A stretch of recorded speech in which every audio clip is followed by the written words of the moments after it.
ముదిరా సోదరులకు చెప్తా ఉన్నా, ముదిరా సోదరులారా మీరు చాలా బలవంతులు, చాలా బలవంతులు. పాపం మిమ్మల్ని చూసిరు కదా, పాపం ఆ రెడ్డోళ్ళ పిల్లగాలు కామెంట్ చేస్తావు, మీ ముదిరాజులు ఓట్లు మీకు రావు, మా ముదిరాజులు మా అన్నలు అన్న మేము ఇవన్నీ చేస్తావు చూసినరా. నిజంగా వాస్తవానికి మీ దమ్ము, మీ ధైర్యం, మీ వీరత్వం మామూలుది కాదు. సో కాబట్టి ముదిరాజు సోదరులారా, మీ హక్కులు నెరవేరాలన్నా, మన ప్రయోజనాలు కాంక్షించాలన్నా ఇంకొకరిని బెదిరించడం కూడా కాకుండా మన రాజ్యం రావాలి. ముదిరాజులు పెద్దన్న పాత్రలో ఉండాలి. బీసీ ఉద్యమంలో ముదిరాజులు పెద్దన్న పాత్రలో ఉండాలి. తెలంగాణ రాష్ట్రంలో ప్రారంభమైన బీసీ ఉద్యమంలో అది నేను మీకు చెప్పదలుచుకున్నటువంటి అంశం. మీరు ఆషామాషి వాళ్ళు కాదు.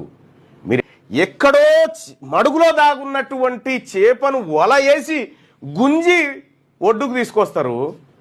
ఈ సెక్రటేరియట్ కాడు ఉన్న కుర్చీకి గిట్ల వలేయరాదా? ఇది చాలా సింపుల్.